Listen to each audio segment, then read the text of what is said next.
El análisis objetivo de las finanzas al instante con el doctor Juan Pablo Rodríguez. ¿Qué tal, mis cibernautas? Tengan todos ustedes muy buenas tardes. Les saluda Juan Pablo Rodríguez desde la sede de MD Saltillo Televisión. No pudimos estar el viernes porque se anunciaba que el ciclón Patricia nos iba a hacer pedazos, que iba a venir a descargar exactamente aquí a la ciudad de Saltillo, cosa que no sucedió afortunadamente. Entró entre Colima y Puerto Vallarta. Inexplicablemente, y la NASA está analizando, el Centro Nacional de Huracanes, del por qué de repente un huracán con más de 300 kilómetros de velocidad en su vórtice va y se toca tierra y de repente baja muchísimo esta velocidad, transformándose en tormenta tropical, que claro vino a dar aquí ya a Texas. En Texas se crearon más problemas porque ahí se combinó con una onda fría y se habla de pérdidas de más de 3,000 millones de dólares, más que las que tuvo todo México. Para México fue una bendición, tuvimos mucha suerte, no Peña Nieto, todos los mexicanos, y más los que nos dedicamos un poco a la agricultura, pues la mitad del país fue bañado con estas aguas del Pacífico, y se prevé que vaya a haber un invierno húmedo y que no vaya a ser el último huracán, porque el Centro Nacional de Huracanes está diciendo que probablemente tengamos otros huracanes debido a que la corriente del Niño, es decir, el Niño famoso, la corriente del Pacífico está muy caliente y que esto puede provocar nuevos ciclones en la parte del Pacífico. Bueno, vamos a ver qué pasa. Ojalá y siga lloviendo, porque pues qué mejor para un agricultor que tener un invierno benévolo con mucha lluvia. Esto provoca, con la entrada de los aires fríos del norte que vienen desde Canadá, desde la Siberia, los jet stream, pues provoca más lluvia y esto permite que tengamos pasto de invierno, que tengamos una buena primavera para el 2016. Si a esto se acompaña que la economía mexicana hoy en agosto resultó muy buena en su crecimiento, pues esto da ánimos al sector primario, es decir, a la agricultura, de seguir creciendo. Entonces, pues estamos por así decir, en espera a ver qué pasa con esto. Ya no hay duda, el calentamiento global está aquí y parece que llegó para quedarse por mucho tiempo, hasta que el ser humano no entienda que debemos de bajar la temperatura o no aceptar temperaturas mundiales arriba de 2 grados, como se ha planteado por ahora en la reunión de París que va a haber próximamente. Y claro, como dice el Papa Francisco, esto afecta básicamente a los pobres. Y en efecto, los afectados con este huracán fueron los pobres. Esos no están asegurados. Los hoteles de Puerto Vallarta, de Colima, el puerto, hay aseguramientos, pero los pobres no están asegurados. Y esos son los que más resienten pues una situación como esta que acaba de pasar. Bueno, nuevamente en el plano internacional, voy a ir al plano internacional, primero con los Estados Unidos. Mañana en la reunión de la Reserva Federal se está esperando de que, bueno, están planteando algunos banqueros, Morgan, la Citi, están queriendo que la ciudad de Yellen aumente las tasas de interés. Pero pues los premios Nobel, Stiglitz, Krugman y toda una serie de economistas, ¿con qué objeto? Si finalmente la inflación a nivel mundial, o en Estados Unidos concretamente, no ha llegado más que al 1.5, 1.8, si separan la cuestión petrolera. Entonces, pues estamos observando ciertamente que, estamos observando nosotros que la situación de la Reserva Federal o del aumento de las tasas de interés van a irse hasta el mes de diciembre, donde ya se dio la 6ª baja de las tasas de interés. Con el bajo crecimiento fue en China. En efecto, China está planteando un supply side, y ahí yo no estoy muy de acuerdo. Claro, va a ir combinando, de acuerdo a los lineamientos del 5º Congreso Comunista que va a haber en China, pues de que se logre un crecimiento del 7%, más todos sabemos que China vive ahorita un problema de sobrecalentamiento, es un problema de sobreproducción en todo el país. Lo que necesita el pueblo chino es mayor demanda. ¿Qué hace el señor Xi y todo su aparato económico? Bajar las tasas de interés para que la gente pues consuma más automóviles, más departamentos, más línea blanca. Es decir, al haber tasas de interés baratas, pues se atreven a comprar su departamento algunas gentes que no tienen recursos y que ahora sí les alcanza el ingreso que de acuerdo se va determinando en cada una de las grandes ciudades de China. Entonces, esta sexta baja de la tasa de interés parece que fue el 4.5, 4.2, que va a quedar finalmente la tasa de interés de préstamo. Esto pues facilita de que haya más compras por parte del pueblo chino. Pero finalmente lo que sí determina que la economía china pueda seguir creciendo a tasas del 7%, debería ser un salario incrementado de acuerdo a lo que incrementa la productividad en China. Es decir, no de este año, una productividad que se ha visto favorecida por los últimos 10 años del gran crecimiento chino. Entonces, si el señor Xi hace caso, es decir, aumenten salarios para que puedan ir absorbiendo poco a poco los bienes manufactureros de primarios, lo que ustedes quieran, que se están produciendo en China, pues se necesita que el pueblo chino tenga un poder de compra capaz de poder absorber todas esas grandes producciones que se han dado en China en los últimos años. Me estaba yo leyendo que se generaron 10 empresas siderúrgicas con los italianos, con tecnología italiana, muy buenas empresas siderúrgicas, y hoy China trae 400 mil millones de toneladas en exceso, o 400 millones de toneladas en exceso, perdón, y que no saben dónde ubicarlas, y claro, se le envían a México, al tercer mundo, a los Estados Unidos, muchas veces a precio de dumping. Para que estas tonelajes de acero sean absorbidos internamente, pues necesita haber más construcción de casas, pero para que haya construcción de casas, el pueblo chino tiene que tener un nivel de ingreso capaz de poder absorber la producción de departamentos o casas que hay en todo China. Esto es lógico. Entonces, la gran reforma que ahorita debe trazar el gobierno chino es ir aumentando sus salarios, claro, acompañada con bajas de tasas de interés, para que la gente tenga capacidad de absorber toda la sobreproducción o parte de la sobreproducción que actualmente tienen. Entonces, buenas noticias para China, se están estabilizando las bolsas, por esa misma razón están bajando los precios manufactureros a nivel mundial. ¿Por qué? Porque pues han bajado las commodities, China ya no consume tantas commodities. Hoy Brasil, Chile, parte de Argentina se ven muy afectados por toda esta situación de materias primas que van a la baja y que está facilitando que Estados Unidos y Europa tengan procesos deflacionarios o procesos de inflación muy parecidos o muy cercanos al cero. Y esto es muy malo para las economías, sobre todo las economías europeas y mismo los Estados Unidos. Yo estaba leyendo, en Estados Unidos se deben más de 200 trillones de dólares por los conceptos de retiros. Claro, la deuda de Estados Unidos son 15, 16 trillones de dólares, es decir, es un mundo de deuda del sector público norteamericano.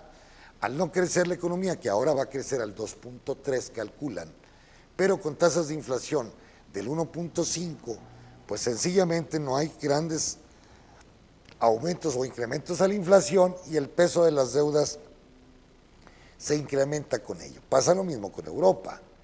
En Europa, pues Italia, sobre ahorita que está protestando contra la Comunidad Económica Europea, que no le permiten tener más déficit, contra Schäuble, que es el ministro de Economía de Alemania, que ha sido muy terco, según Varoufakis, en un análisis que tiene, vayan ustedes a un análisis de Varoufakis que se llama, en español, lo que está traducido al español ahorita, en Project Syndicate, ustedes van a ver donde Varoufakis pues critica mucho a Wolfgang Schäuble, que es el secretario de Economía de Alemania, y en la tormenta en ciernes de Schäuble, dice, es el artículo del señor Varoufakis, que es maestro de Economía de Grecia, que no estuvo muy de acuerdo con los proyectos que se hicieron, que hizo Tsipras allá en el arreglo de la deuda de Grecia. Él renuncia a la Secretaría de Economía de Grecia, pero ahora es un crítico acérrimo del señor Schäuble,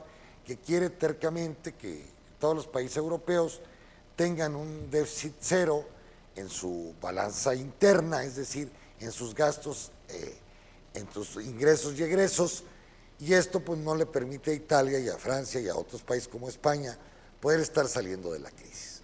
Es decir, acuérdense que la política keynesiana es precisamente de tener un déficit público, una deuda pública, con el propósito de suplantar a las inversiones privadas que no se dan, pues con obras de infraestructura, con inversiones, para que las economías de estos países puedan funcionar más rápidamente, porque si se quedan en crecimientos cercanos al cero, la deuda se los va acabando.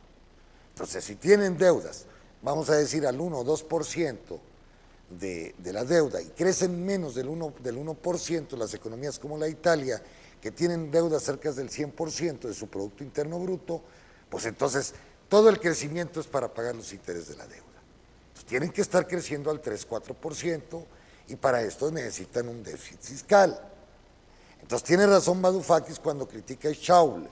No puedes estar implementando en épocas de crisis, de alto desempleo, por ejemplo para Italia o España, arriba del 10%, políticas restrictivas, políticas de alta austeridad, cuando pues gran parte del pueblo italiano, griego, español, portugués, pues están viviendo un drama del desempleo. Entonces, ahí es donde entra la política keynesiana, a decir, suplanto las inversiones privadas que no se están dando por una trampa propia de la liquidez, con miedo a invertir, pues las suplanto con un programa nacional de inversión pública en carreteras, en hospitales, en escuelas, con el propósito de ir dinamizando un poco la demanda efectiva que se da en el proceso de inversión. Acuérdense que la demanda efectiva se da del lado del consumo, de los obreros, de los empleados, y del otro lado de lo que consumen los empresarios. Cuando hacen una fábrica, pues consumen cemento, varilla, consumen material, y eso es un agregado a la demanda. Entonces, sí hay un conflicto allá en Europa entre el ministro italiano, Renzi, y el otro, en este caso, Emmanuel Macron, que es más moderado, del caso de Francia, fue banquero, pero como dice Varoufakis, tarde o temprano se está aislando las políticas recesionistas, llamémosle así, o las políticas de austeridad que quiere imponer el primer ministro alemán. Él nunca quiere aceptar de que Alemania debe de gastar más para que sus congéneres del sur pues, puedan dinamizar su demanda. ¿Cómo? Pues que los alemanes consuman en Italia, que consuman en España, que vayan a turistear, que metan su capital a estos países para irlo recuperando. Pero el pueblo alemán es muy conservador. Entonces, al revés, en lugar de estar creciendo Europa, el conservadurismo alemán y sobre todo la política de vender más y no comprar, tipo mercantilista, pues lo único que hace es complicarle la vida a toda Europa. Ahorita el problema de Europa no es Grecia, es Alemania, por el superávit que tiene en su balanza comercial. Y esto es muy peligroso para el futuro de la Unión Europea y para el futuro del euro. Si Alemania no está en disposición de sacrificar algo, no de sacrificar, comprarle a sus congéneres del sur, hombre, es decir, gastar en el sur, no entrar a la trampa de la liquidez, entonces Europa se verá necesitada o se verá obligada en el sur a estar gastando dinero generado por el propio Estado, vía bonos, vía préstamos, con un presupuesto deficitario para dinamizar la demanda efectiva. Ese es el problema que actualmente tiene Europa, en donde, por cierto, ayer se dieron elecciones, yo decía, bueno, hay un péndulo de derecha e izquierda, pues no, ayer en Polonia, también uno falla, en Polonia y en Argentina, Polonia, por ejemplo, la ultraderecha, Ley y Orden, y Ley y Justicia, parece que una hija de un minero polaco fue la primer ministro que acaba de ser electa precisamente en Polonia, y claro, ella, para nosotros son de derecha, decimos de derecha, pero son más de izquierda, mucho más que Peña Nieto y todos estos políticos que tenemos en México, no hay duda.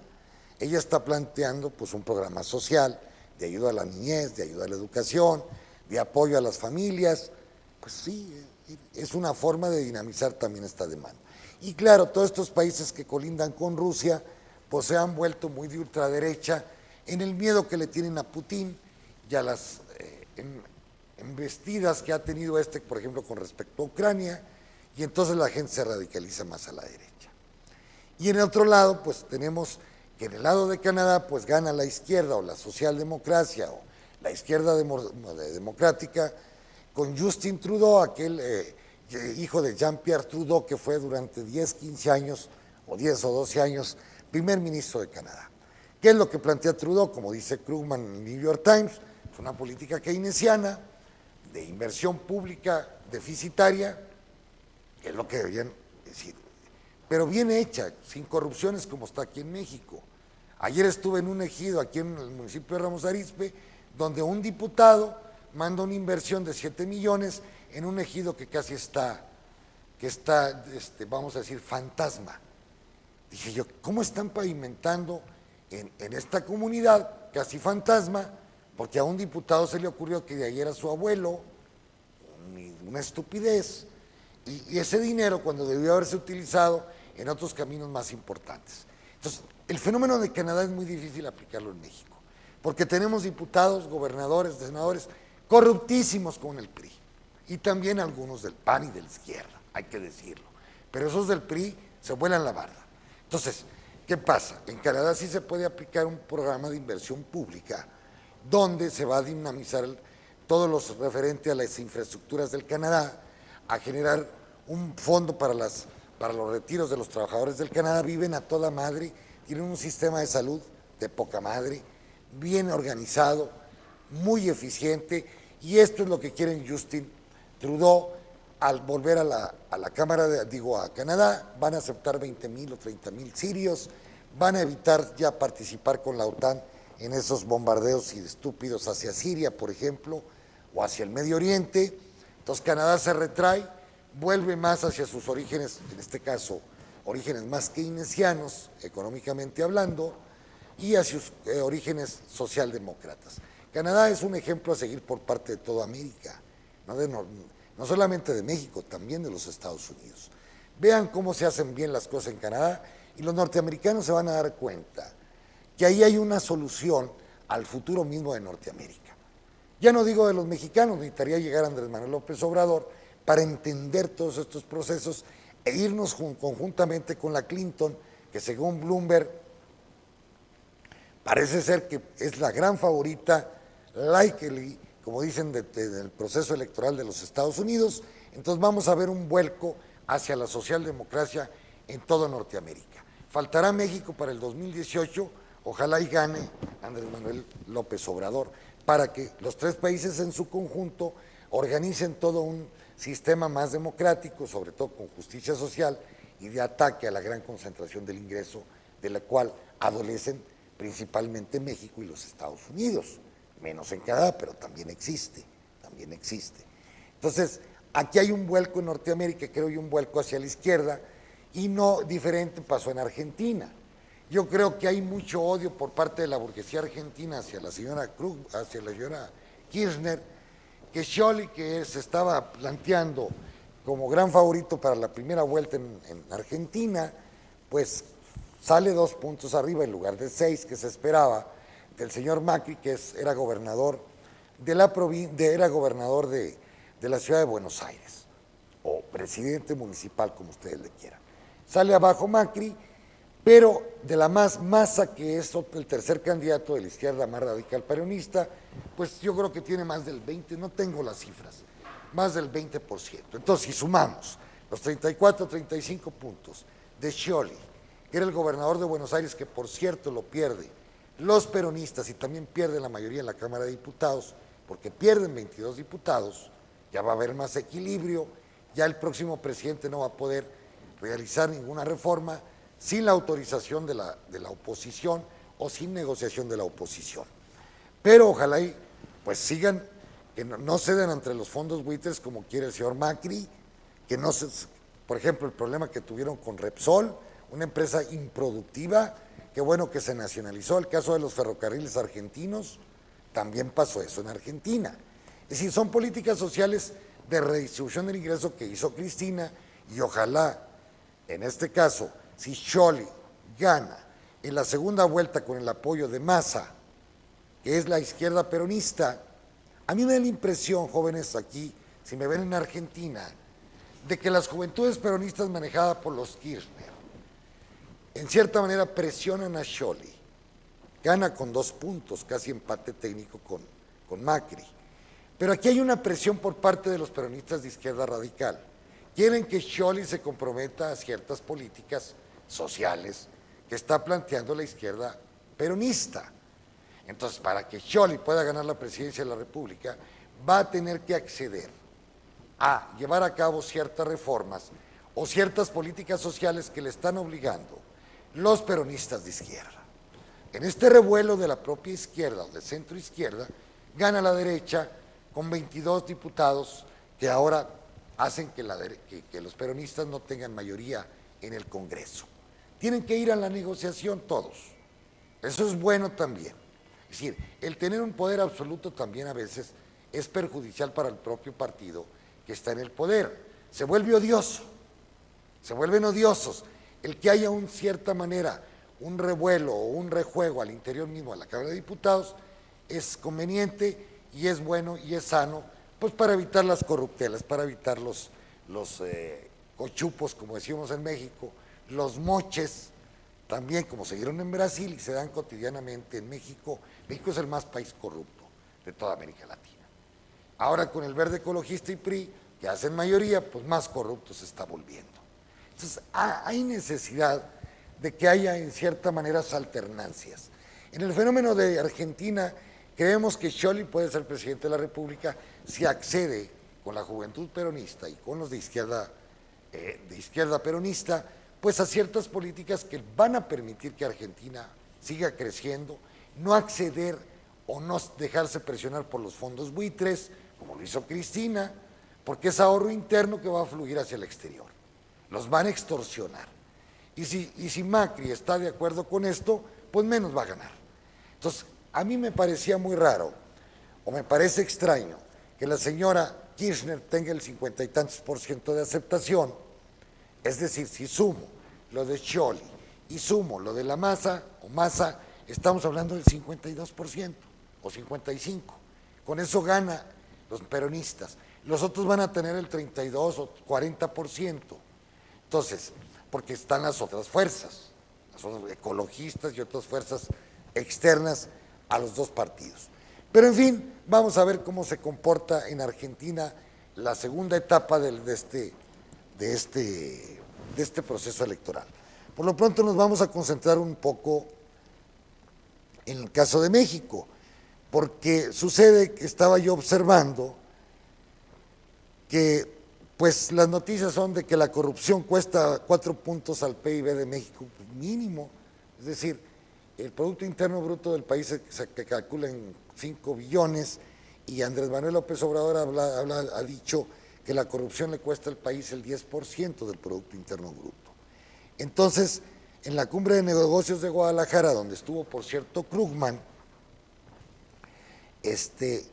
habló Krugman de que los empresarios están hablando del 4 o 5%, Andrés Manuel habla del 10%, entonces es muchísimo, 500,000 millones, los empresarios hablan de 250,000 millones.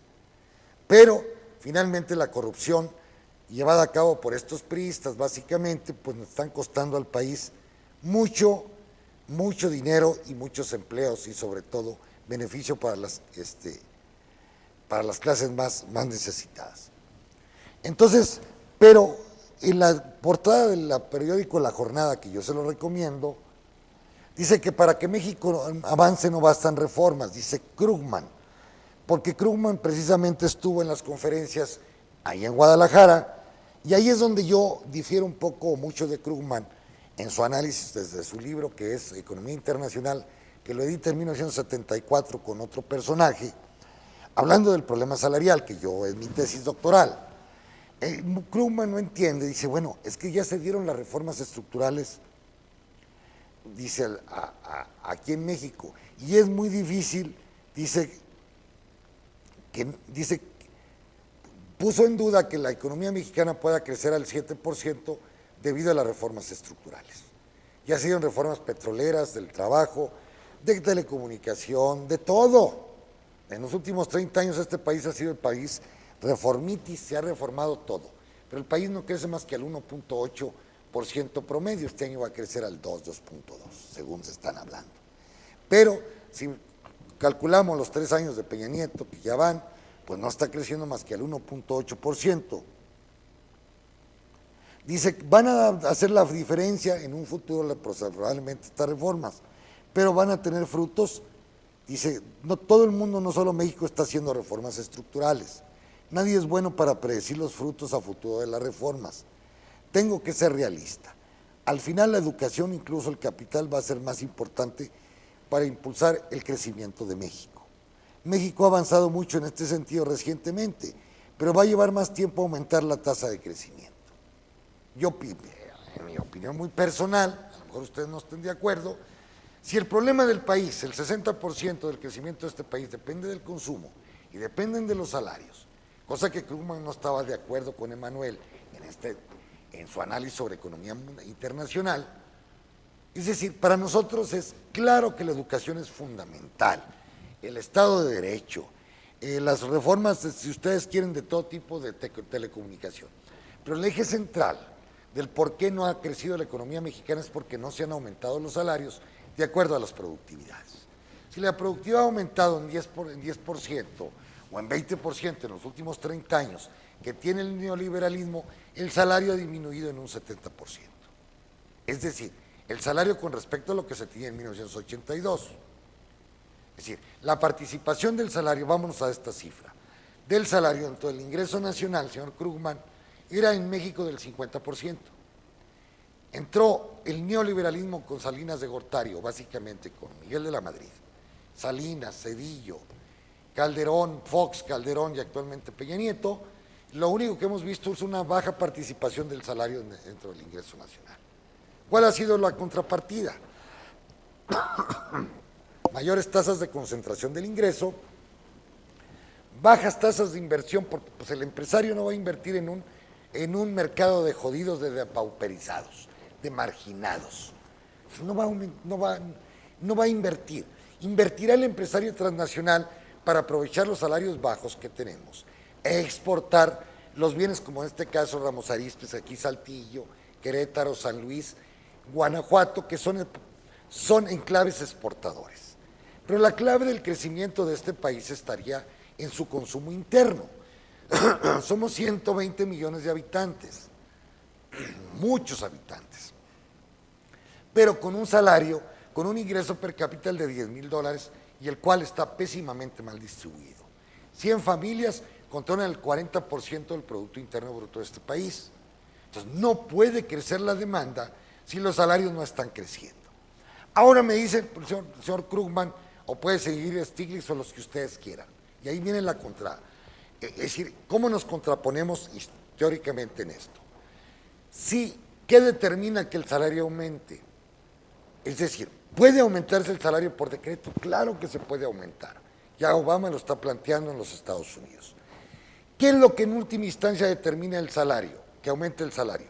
¿La productividad o es el salario lo que determina que aumente la productividad? Yo les pongo un ejemplo muy claro. Si en una población agrícola pobre cultivan con caballos la tierra, al momento de subir los salarios en la tierra agrícola pobre, automáticamente estaríamos pensando en utilizar un tractor, porque ya no nos es rentable estar cultivando con un caballo, o 2 caballos, un tiro de mulas o caballar. Entonces, compramos el tractor. ¿Para qué? Para suplantar el alto salario. Pero al comprar nosotros el tractor estamos movilizando automáticamente la industria de tractores en Saltillo, en Monterrey y en todas partes de la República. Es decir, la industria de tractores pues, genera más, es una industria manufacturera que genera más empleos. De ahí que la economía norteamericana no es más capitalista que la mexicana, en términos marxistas. Hay más asalariados en México que en Estados Unidos en el campo, de acuerdo al término marxista. Es decir, hay más obtención de la plusvalía si nos vamos a que hay más empleados por número de parcelas en México que en los Estados Unidos. En Estados Unidos el agricultor tiene sus tractores, sus trilladoras, tiene sus maquinarias. Entonces, ¿qué quiere decir? que en Estados Unidos está más capitalizado el campo norteamericano. ¿Qué es el capital? ¿Qué es la tecnología? Es trabajo acumulado con el tiempo, son conocimientos acumulados. Entonces, ¿por qué la economía norteamericana tuvo altas tasas de productividad, de crecimiento de la productividad a partir de la Revolución Ford? No fue por el señor Ford, o el señor Taylor, o el señor Morgan, o el señor, todos los grandes industriales que tuvo. Fueron debido a que el salario en los Estados Unidos era 6 veces mayor que en Gran Bretaña, por ejemplo, en los principios del siglo XIX, del siglo XX. Este aumento salarial, por la escasez de la mano de obra que había en Estados Unidos, se da un aumento salarial por la lucha de sus sindicatos, de las luchas desde Chicago. Por eso en Chicago se conmemora en todos Estados Unidos las luchas sindicales de mayo de 1890, no recuerdo cuándo fue la masacre en Chicago, pero se dan grandes luchas sindicales en los Estados Unidos que hacen que el salario aumente.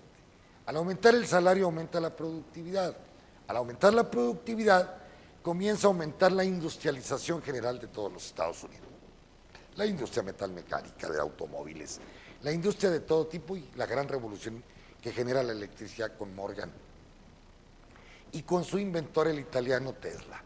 Entonces, esto son de los conceptos que en economía normalmente se están discutiendo. Y yo lo planteo para el caso de China. El señor chino puede entender de que las sobreproducciones chinas vienen por el desarrollo de sus fuerzas productivas, por el capital externo, por la tecnología externa. Y el salario no se va adaptando a los procesos productivos. Se va quedando atrás, que es lo que provoca que China tenga una sobreproducción espantosa, mucho más que la de Estados Unidos en este momento. ¿Qué es lo que plantea Obama y los economistas de izquierda de Estados Unidos? Corbyn, este señor Sanders de Vermont, pues que aumentar salarios para que la economía norteamericana vaya aumentando también su productividad y sobre todo el beneficio y se vaya redistribuyendo el ingreso. Aparte de políticas de control de monopolios, políticas de control de capital, cobros al capital en bolsa, cobros al capital, es decir, tipo Dinamarca, como él dice, donde se cobra hasta el 60% del impuesto sobre la renta. En Dinamarca se cobra el 60% del impuesto sobre la renta. Eso no ha impedido que Dinamarca esté creciendo o que Dinamarca no sea el país más ideal, vamos, como Suecia, para vivir en el mundo. Entonces, ahí vienen las discusiones teóricas de todo lo que estamos planteando. Si el señor Krugman no entiende que México no puede crecer y la América Latina mientras sus tasas salariales permanezcan estancadas. Ahora, es más problemático para Brasil, pues dependen un 60% de las materias primas. México depende mucho menos ya del petróleo. México, que tiene $10,000 por habitante, ya tiene una masa laboral. Dicen, es que no podemos aumentar el salario porque hay mucho empleo no oficializado, o como le llaman, un subempleo, es decir, una economía subterránea. Bueno, yo digo, al aumentar el salario automáticamente va desapareciendo la economía subterránea. No quiere decir, ya voy a desocupar, no. Al aumentar los salarios se va a incrementar el mercado, vamos a necesitar más elementos o más gentes que están dependiendo de la economía subterránea. Es decir, es al revés como lo están planteando. El que tengamos mayor mercado, mayor crecimiento, vamos a estar absorbiendo de los mercados sobre ruedas, vamos a estar absorbiendo de los que venden tacos, muchachos jóvenes que salen de la universidad, muchachos que se necesitan para el proceso productivo. Es al revés. Entonces, salario de 70 pesos, como lo planteó Peña Nieto y Secretaría de Hacienda, salario mínimo, pues es una locura. Hoy el salario con respecto a 1982 es de un 25%. Bueno, lleguémoslo a tener como cuando crecíamos al 6%. Tengamos salario que equivalga, vamos a decir, a 250, 300 pesos el salario mínimo, y ustedes van a observar automáticamente el dinamismo, van a decir, se va a destapar la inflación probablemente, poco se puede destapar, hay que irla controlando, pero se pueden dar incrementos salariales, ir calculando también los procesos inflacionarios internos. Pero lo más importante es sacar del subempleo a toda esta masa de marginados que son 50 millones de mexicanos y que tengan un salario digno para que puedan consumir toda una serie de bienes manufactureros o bienes de consumo que pueda dinamizar la economía mexicana. De otra manera, no vamos a salir, señor Krugman. Con 1000 reformas, mientras el salario no se modifique, va a ser muy difícil. Con otra, que el salario esté bajo, complicamos al Seguro Social con las tarifas que pagamos. Todos pagamos tarifas abajo del salario que damos. Si damos un salario de 1,500 por semana, estamos pagando 800 pesos. Todos. Igualmente el ISSSTE, al tener salarios bajos en el aparato productivo, en el aparato gubernamental, el ISSSTE también entra en crisis porque las cuotas son mínimas. Pero que también entra en crisis que las pensiones. Las pensiones son tan bajas que los viejos no tienen capacidad de compra. Si yo retiro a un viejo con 800 pesos diarios o por semana, en lugar de 1,500, 2,000 o 1,500, vamos a decir, automáticamente su fondo de retiro está hablando de 2,000 pesos en lugar de ser de 4 o de 6,000 pesos. Entra también en crisis el sistema de pensiones. Todo entra en crisis. El salario determina todo un proceso reversible económicamente hablando. Y es lo que Krugman no dice aquí, y a veces en ese aspecto es más centrado Stiglitz.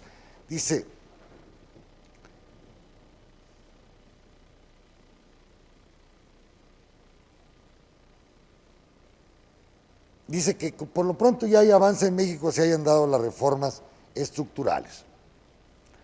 Pero bueno, yo no estoy muy de acuerdo con Krugman, por ejemplo, una reforma como la Ley Laboral del Trabajo, la Ley del Trabajo, en donde tenemos el outsourcing, en donde se suspenden los derechos de los trabajadores, donde se dan salarios de mugre, donde cada 3 meses se les firma un contrato, donde no se generan antigüedad de los propios trabajadores. Así no puede crecer el país. Entonces,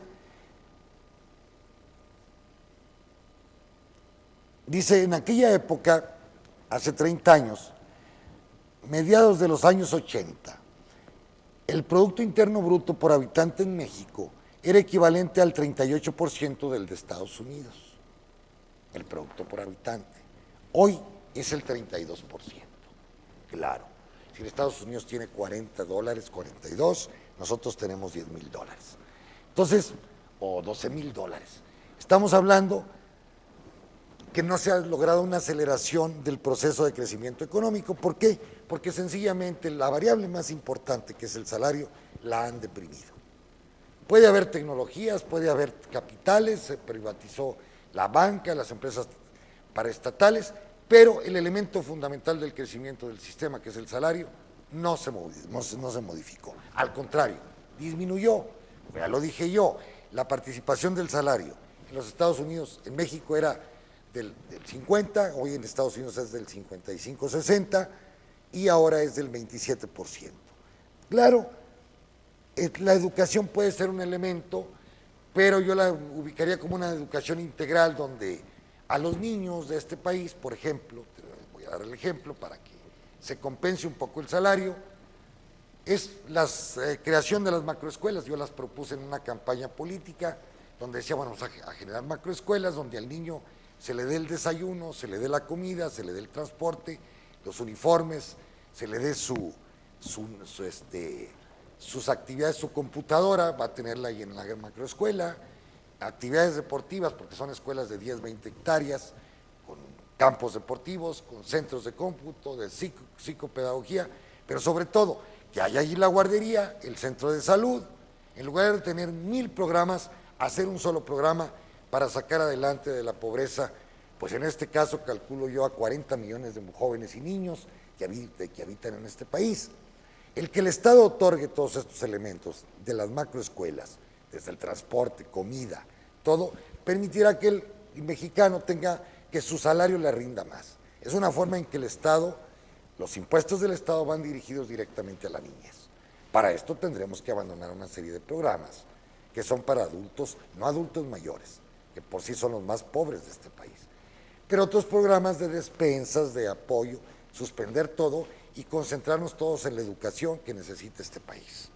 Es decir, todos los programas sociales que inventó Rosario Robles y ahora el tal MID, que no sirven para nada, concentrar todos los programas en uno solo, que es la creación de las macroescuelas, con el propósito de que toda la niñez de este país tenga las mismas oportunidades, una buena alimentación, buena salud, buen recreativo, un buen deporte, que las escuelas sean el centro, la cultura, que sean el elemento dinamizador de la cultura del barrio, que allí haya los teatros para todo el barrio, que allí haya las guarderías, que allí haya el centro de salud para que nuestros hijos estén bien. Eso sería pensar en un México diferente. Y un día me dijeron, Juan Pablo, pues es la locura. No, le dije, lo que me da la impresión a veces es que los políticos aquí y en América Latina piensan que si eso hacen, en 15 años estos muchachos, bueno, esto en 20 años, nos van a estar votando a todos, nos van a estar a querer fusilar de todas las estupideces y corruptelas que cometimos durante muchos años en este país. Hay que darle oportunidad a todos. Y ahí sí, nada de que mi hijito pues reprobó y ahí lo paso, nada. El que reprobó, como en Francia, es una estructura piramidal de educación. El que reprobó se queda para obrero general. El que reprobó en secundaria para obrero técnico. El que no pasó el examen para preparatoria, obrero especializado. Y así me voy al que pasa a universidad y la creación de grandes escuelas públicas como el Instituto Politécnico de París, Sciences Po, el Politécnico Nacional de París, donde van los grandes cerebros de ese país que manejan desde un avión, desde un submarino, que inician el famoso desfile del 14 de Juillet, es decir, el desfile de nacional, porque son los mejores y los agentes más pensantes de Francia. Yo creo que tenemos que ir pensando en dimensionar esto. Argentina necesita las macroescuelas también, Chile, Brasil, darle a los muchachos todo, olvidarnos un poco de los programas, de ciertos programas sociales. A veces hay necesidad de sacrificar una generación, o adultos, hablo yo de 25, 30 años para adelante, que recibieron un cierto apoyo. Organizarnos para que este apoyo lo tengan desde 0 a 18 años los muchachos, mismo hasta la universidad, crean desayunadores o comedores universitarios, para que los jóvenes de este país no estén sufriendo hambre. No pueden ir a aprender mientras tengan hambre. Yo creo que ese es pensar en una educación dinámica, de alta tecnología, una educación como Corea que nos va a poder meter al primer mundo. Eso, bueno, son ideas que hay que ir desarrollando y que yo creo que se puede experimentar pues en algunas áreas, ¿no? A lo mejor dicen, bueno, a lo mejor no resulta, pero ¿qué tal si experimentamos en 2, 3 municipios pequeños de Coahuila, rápidamente, con grandes macroescuelas, mismo a veces con dormitorios? ¿Por qué? Porque los muchachos, sus padres trabajan de noche, la mamá va a cuidar a la abuelita, ahí se queda. Mientras menos tengan contacto con Televisa y TV Azteca, estos cajas idiotas que tenemos en México, es mejor. Entonces, generar una generación o crear una generación de jóvenes pensantes, críticos y sobre todo que vayan a transformar todas las simientes o toda la estructura de este país. Bien, jóvenes, déjenme ir a bolsa, ya me puse muy soñador, pero bueno, no está de más, como yo lo digo, soñar y pensar que siempre habrá un futuro mejor para todos nuestros hijos. Por lo pronto, Bloomberg nos dice que en los mercados van bajando un poco, han estado subiendo, hay un cierto, están esperando lo de la cierta, están dormidos los mercados mientras la señora Yellen nos dice qué va a pasar mañana, que yo no creo que haya cambios. Por lo pronto Europa, el índice europeo, el FTSE de Inglaterra va bajando el 0.42, Francia va bajando el 0.50, Alemania está subiendo, nada, el 0%, el DAX el 0.06. El caso de Grecia va subiendo el 0.78, el caso de Dinamarca subiendo el 0.40, y así me voy, Rusia bajando el 0.77, en el caso, por ejemplo, de Suiza, igual la bolsa permanece igual, como que todos están esperando a ver qué pasa con la señora Yellen. Europa en general trae una baja del 0.39% de las 500 empresas más importantes de toda Europa. En lo que concierne a Américas, el Asia-Pacífico parece que también pasó lo mismo. Con el proceso chino, pues subiendo la bolsa de Japón el 0.75%, muy bien para Japón, pero China también se destapa con el 0.50, el Shanghái y el Shenzhen con el 0.68, hacia arriba. Hong Kong sube también 0.10 e India, Corea con el 1.28, muy bien el Kospi, perdón, el 0.38. E India está en baja, inexplicablemente no sea, debió haber alguna característica ahí del Sensex de China, pero mientras tanto Australia y Nueva Zelanda subiendo con 0.80, 0.78 y Australia bajando el 0.05. En el caso de las Américas, aquí estamos hablando de Estados Unidos, están esperando a ver qué pasa, bajando mínimamente la bolsa, el Dow Jones el 0.13, el estándar el 0.19 y en cambio el Nasdaq subiendo el 0.06. Argentina subió muchísimo con lo que ganó la derecha, bueno, no ha ganado, subió extremadamente la derecha, cambió la bolsa de valores de Argentina en el Merval en 9.55, en un año lleva una ganancia del 30.46. Brasil pierde el 0.78, 0.80 y México, el índice de precios y cotizaciones, pues sube el 0.06, casi nada. Canadá también baja el 0.98 con la subida de la izquierda, siempre pasa eso.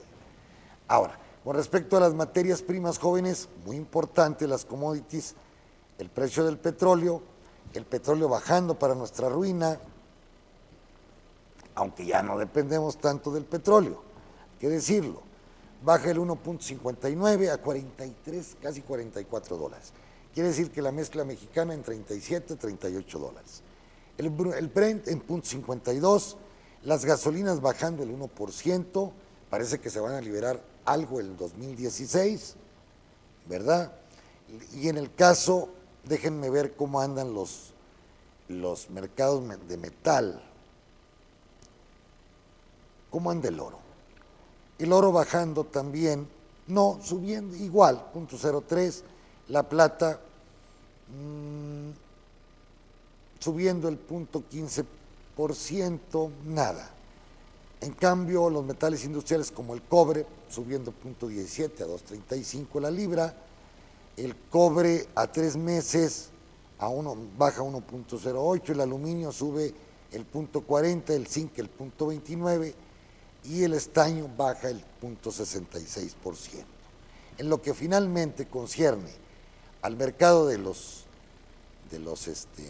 agrícola, que es muy importante pues para nosotros a título personal, el maíz sube 1.25, el trigo 3.77, se suben mucho, el arroz baja 1.28, la soya baja el 0.95, el algodón baja el 1%, el café baja el 0.97 y el ganado en pie baja el 1.26, el ganado engordado baja el 1.73. ¿Y por qué baja?